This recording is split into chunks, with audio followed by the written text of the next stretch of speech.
اسلام ایک معاشرتی نظام لے کر آیا ہے، اس میں ہر پہلو پر آپ کو سمجھایا گیا ہے کس طرح زندگی گزارنا ہے، کہیں پر آپ کو تنہا نہیں چھوڑا گیا ہے۔ چنانچہ رسول اللہ صلی اللہ علیہ وسلم نے تمام مسلمانوں کو چھوٹی سی چیز بھی سمجھا دی اور بڑی سی بڑی چیز تو سمجھائی ہے، حتیٰ کہ آپ کو کھانا کیسے ہے، پینا کیسے ہے، مسجد میں کیسے داخل ہونا ہے، استنجا کرنے اگر آپ جا رہے ہیں تو وہ بھی بتلایا کہ کس طرح آپ کو جانا ہے، کون سی دعا پڑھ کے جانا ہے، نکلنا ہے تو کون سا پہلے پیر باہر رکھنا ہے اور کون سی دعا پڑھنا ہے، تو ہر ایک چیز بتلائی ہے۔ تو اگر مسلمان ان پر عمل کرے تو اس کے کامیابی کے لیے کافی ہے۔ چنانچہ روزمرہ کی زندگی کے تعلق سے بھی آپ نے بہت ہی قیمتی اصول بیان کیے ہیں، جو میں آپ کے سامنے 4 اصول ذکر کروں گا، لمبی چوڑی بات نہیں کروں گا، 4 صرف سنہرے اصول آپ صلی اللہ علیہ وسلم کے ذکر کریں۔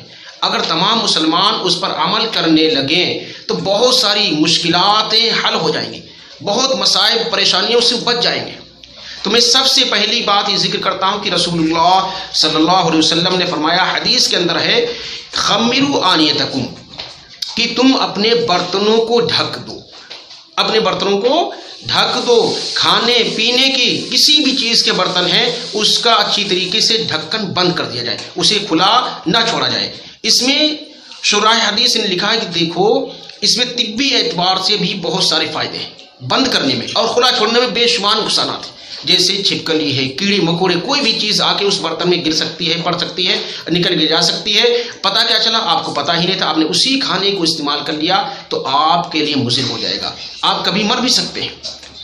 اور حدیث میں آیا ہے کہ رسول اللہ صلی اللہ علیہ وسلم نے اس کی وجہ بیان کی کہ سال میں ایک رات ایسی آتی ہے جس رات میں وبا عام ہوتی ہے، جس برتن کے پاس سے وہ گزرتی، چاہے وہ کھانے پینے کا برتن ہو، اگر اس پر ڈھکن بند نہیں ہے تو اس برتن میں وہ وبا پہنچ جاتی ہے، پھر کیا ہے، بیماری عام ہو جاتی ہے۔ بخار چاروں طرف کبھی ہوتا ہے، دیکھو چاروں طرف بخار چل رہا ہے، کبھی کیا ہوتا ہے کورونا وائرس جیسی بیماری آ جاتی ہے، کبھی حیضہ آ جاتا ہے، تو یہ بیماریاں عام ہو جاتی ہیں۔ آج مسلمان چھوٹی چھوٹی چیزوں پر عمل نہیں کرتا ہے، کھانے کے برتن کھلا ہوا ہے، پانی کا برتن کھلا ہوا ہے، تو اس پر عمل کرنا چاہیے۔ کھانے پینے کا کوئی بھی برتن ہو اس کو کھلا نہیں چھوڑنا، ڈھک کر رکھنا، بند کر کے رکھنا ہے، ایک اصول۔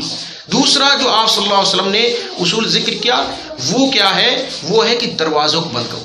لکھا ہے وَأَغْلِقُوا أَبْوَابَكُمْ عِنْدَ الْمَسَاءِ، شام کے وقت اپنے دروازوں کو بند کر دو، اور بند کرنے کے وقت اللہ کے رسول نے فرمایا وَاذْكُرُ اسْمَ اللَّهِ عَلَيْهِ، کہ اس پر بسم اللہ بھی پڑھ لینا، کیونکہ روایت کے اندر آتا ہے کہ جس دروازے کو بند کرنے کے وقت بسم اللہ پڑھا جائے شیطان اس کو کھول نہیں سکتا۔ تو دروازہ بند کرنے کے وقت آپ بسم اللہ پڑھ لیں، آپ اس طرح چور اچکوں سے محفوظ ہو جائیں گی، اسی طرح شیاطین جنات وغیرہ سے بھی آپ محفوظ ہو جائیں گے۔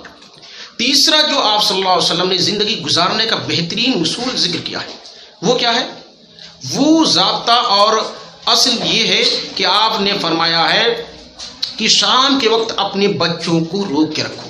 کب؟ فرمایا کفو صبیانکم، کہ اپنے بچوں کو روکو شام کے وقت، جب مغرب کا وقت ہوتا، فرمایا اس وقت نکلنے دو۔ فَإِنَّ لِلْجِنِّ انتشارًا وَخَطَفًا، کیونکہ اس وقت پر شیاطین تمام جنات وغیرہ سب اپنے اپنے بل سے مسکن سے نکل کر باہر آ جاتے ہیں، پھیل جاتے ہیں۔ آپ نے دیکھا ہوگا بارہا کہ چھوٹے چھوٹے بچے ہیں ان کے اوپر جنات آ رہے ہیں، شیطان سوار ہو گئے۔ اب کیا ہے، مزاروں کے چکر لگا رہے ہیں لوگ، اسی طرح مولوی کو چکر لگا رہے ہیں کہ عامر صاحب کو تعویذ دے دیجئے، پانی پڑھ کے دے دیجئے، ہمارے بچے پر جن آ گیا، شیطان آ گیا۔ کیوں؟ اس لیے کہ ہم نے رسول اللہ صلی اللہ علیہ وسلم کے بتلائے ہوئے اصول اور ضابطے پر عمل نہیں کیا ہے، اس وجہ سے مصیبت اور پریشانی ہمارے گلے آ گئی۔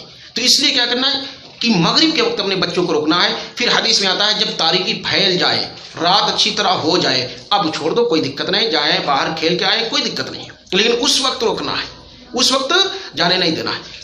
چوتھا اصول جو ہے وہ یہ ہے کہ اللہ کے رسول نے فرمایا وَأَطْفِئُوا السِّرَاجَ، سونے کے وقت اپنے چراغ کو بجھا دو۔ آگ اگر گھر میں جل رہی، آگ کو بجھا دے۔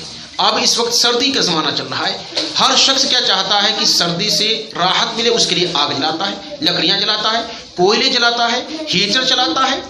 تو آپ چلائیے، بے شک آپ چلائیے خوب اچھی طریقے سے، یہ آرام حاصل کرنے کے، نفع اٹھانے کے اسباب ہیں، آپ اٹھائیے، کسی نے منع کیا، لیکن سونے سے پہلے ہیٹر ہیں، چراغ ہیں، اسی طریقے سے آگ ہے، اس کو بجھا دیں، ورنہ آپ کو بے شمار نقصان پہنچے گا۔ آپ نے دیکھا ہوگا اخباروں میں آتا ہے کہ ہیٹر چلا رہے تھے، ساری کھڑکیاں بند تھی، روشن دان بند تھے، جس کی وجہ سے آکسیجن کی کمی ہو گئی، اب پوری فیملی مر گئی، پورا خاندان ختم ہو گیا۔ وہ فلاں صاحب کومے میں، ہر سال یہ کیسز آتے رہتے ہیں، آپ نے اخباروں میں پڑھا ہے، سب کچھ ہے۔ تو سب سے بہترین نمونہ یہ ہے کہ آپ اس وقت سونے کے وقت ہیٹر کو بند کر دیں۔ سونے سے پہلے آگ اگر آپ کے گھر میں جل رہی تو اس کو بجھا دیں۔ آپ نے فرمایا، اللہ کے رسول نے فرمایا کہ دیکھو لا تترکوا النار فی بیوتکم، کہ دیکھو اپنے گھروں میں آگ سونے کے وقت چھوڑو مت، بند کرو، بجھا دو۔